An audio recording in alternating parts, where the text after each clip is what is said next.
அன்பு நண்பர்களே, நான் ரமேஷ் மணிகண்டன், உயர்நீதிமன்ற வழக்கறிஞர்.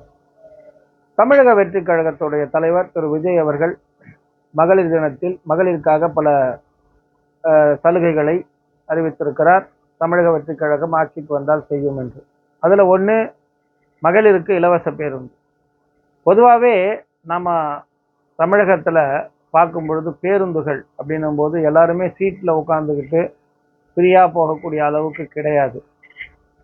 எந்த பேருந்து எடுத்தாலும் சரி, நீங்கள் டிக்கெட் எடுத்துகிட்டு போகக்கூடிய பேருந்தாக இருந்தாலும் சரி, எப்பயுமே ரஷ்ஷாக போயிட்டே இருக்கும். பொதுவாகவே பஸ்ஸில் 50 பேர் உட்காரலாம், டிரைவர் கண்டக்டரோட சேர்த்து 52 பேர். நின்று பேருந்து, அதாவது நின்றுட்டு பேருந்தில் இருக்கவங்களுடைய எண்ணிக்கை 25.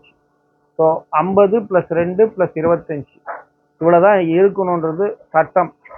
அதான் மோட்டார் வெஹிக்கிள் ஆக்ட். ஆனால் பொதுவாக ஒரு பஸ்ஸிலையும் 150 பேர், அதாவது 100க்கு மேற்பட்ட பேர் தான் பயணம் செல்வார்கள். ஏன்னா போதிய பேருந்துகளை வழங்காமல் இருப்பது, அந்த அரசு அந்த தடத்தை வழிநடத்தாமல் இருப்பது. அதாவது பஸ் விடுறதில்லை, குறைந்த பஸ்களை விடுத்து அதில் நிறைய கூட்டம் போகிற அளவுக்கு சூழ்நிலையை கொண்டு வருவது. ஸோ அந்த மாதிரியான சூழ்நிலையை ஏற்படுத்தி பெண்களுக்கு, பொதுமக்களுக்கு இலவசம் தருவதனால் ஏதாவது பயன் ஏற்படுகிறதா என்றால் நிச்சயமாக அசௌகரியங்கள் தான் நிறைய ஏற்படும், நிறைய பிரச்சனைகள் தான் ஏற்படும்.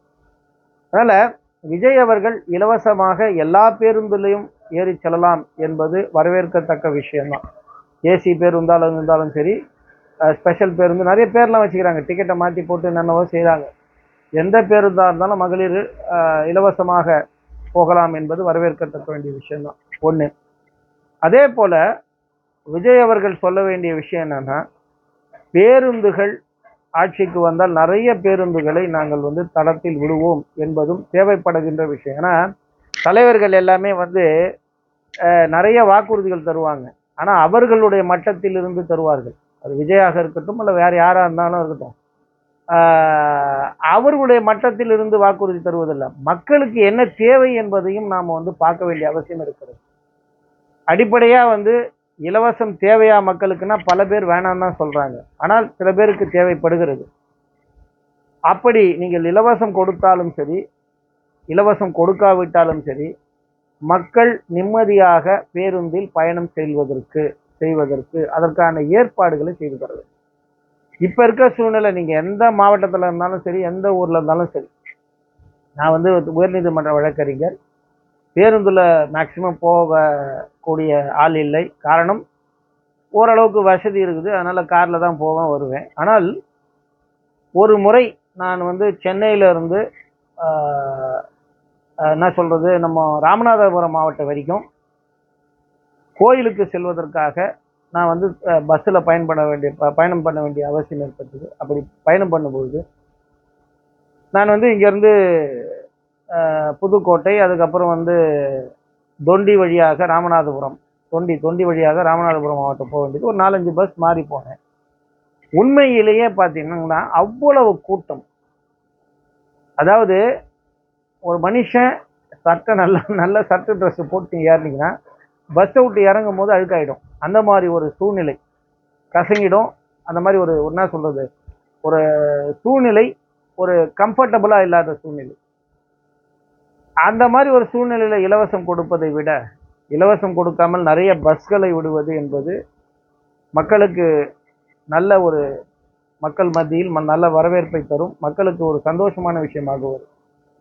அந்த வகையில் திரு விஜய் அவர்கள் எந்த பஸ்ல போகலாம், எந்த பஸ்ல வேணாலும் போகலாம் மகளிர் என்று சொல்லக்கூடிய விஷயம் வரவேற்கத்தக்கது.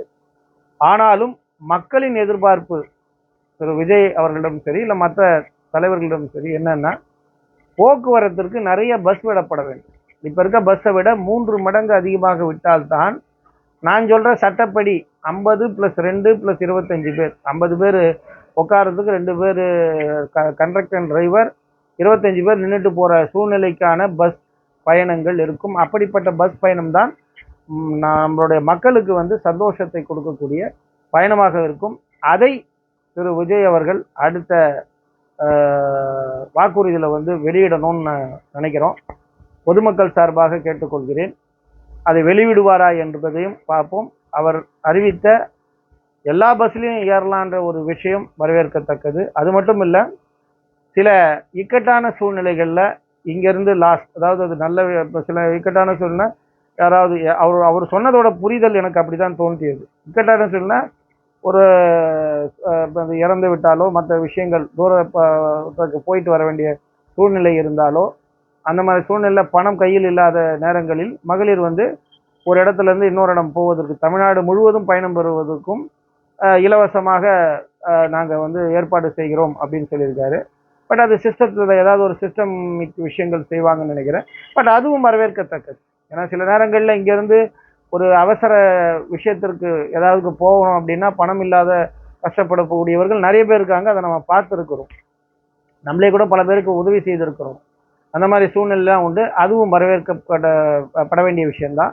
அதனால் இந்த எல்லா பேருந்திலும் மகளிர் பயணம் செய்யலாம், அதே போல் லாங் டிஸ்டன்ஸ்லையும் பயணம் செய்யலாம் என்பது வரவேற்கத்தக்க விஷயம்தான். ஆனாலும் விஜய் அடுத்தபடி செய்ய வேண்டிய விஷயம், தமிழக வெற்றி கழக தலைவர் என்னன்னா, பஸ் இப்போ ஓடக்கூடிய பஸ்ஸை 3 மடங்காக அதிகப்படுத்தப்பட வேண்டும். அப்படி அதிகப்படுத்தப்படக்கூடிய வாக்குறுதி என்பது மக்களிடத்தில் வரவேற்பு பெறக்கூடிய மிகப்பெரிய ஒரு திட்டமாக இருக்கும். அதை அவர் செய்வாரா என்பதை நாங்கள் எதிர்பார்க்கிறோம். ஏன்னா அப்படி இருந்தால் மக்கள் கம்ஃபர்டபுளாக போக முடியும். நீங்கள் உண்மையிலே விஜய் அவர்கள்லாம் களத்துக்கு பஸ்ஸில் போய் பயணம் செஞ்சு பார்க்கணும். அதுவும் குறிப்பாக இந்த ராமநாதபுரம் மாவட்டம்லாம் பார்த்தீங்கன்னா, சென்னையில் ஒரு இடத்துல ஏறி இன்னொரு இடம் ஷார்ட் டிஸ்டன்ஸில் இறங்கிடுறோம். அது நமக்கு பெருசாக கஷ்டம் தெரிஞ்சிடாது. ஆனால் நான் அன்றைக்கி போகும்போது ராமநாதபுரம் மாவட்டம் போகும்போதெல்லாம் எப்படி இந்த மனிதர்கள் இப்படிலாம் போகக்கூடிய சூழ்நிலை இருக்கிறது, என்ன ஆட்சி இது அப்படின்னு ஒரு வருத்தம்லாம் பட்டக்கூடிய சூழ்நிலை எனக்கு அது வந்தது. அதனால் விஜய் அவர்கள் பஸ்ஸிலலாம் போய் பயணம் செஞ்சு பார்க்க வேண்டும். அப்படி பயணம் செய்து பார்த்து விட்டு இந்த அறிக்கையை அவர் கொடுத்தார்னா மக்கள் மிகப்பெரிய அளவில் வரவேற்பார்கள். ஏன்னா யதார்த்த நிலையை நாம் தெரிந்து கொண்டு அதற்கேற்ற மக்களிற்கு ஏற்ற மக்கள் விரும்புகின்ற வாக்குறுதிகளை கொடுக்கும் பொழுது அது மிகப்பெரிய வரவேற்பை பெறும். இப்போ அவர் அறிவித்திருப்பதும் வரவேற்பு பெறக்கூடிய விஷயம்தான். மிகப்பெரிய வரவேற்பு என்பது 3 மடங்கு பஸ் அதிகமாக நாங்கள் வழித்தடங்களில் விடுவோம் என்று சொன்னார் என்றால் அது மக்களுடைய மிகப்பெரிய வரவேற்பாக இருக்கும் என்று நான் நம்புகிறேன். மக்களும் அதைத்தான் நம்புவார்கள் என்று நினைக்கிறேன். உங்களுடைய கருத்து ஏதாவது இருந்தாலும் பதிவிடுங்கள். நன்றி, வணக்கம்.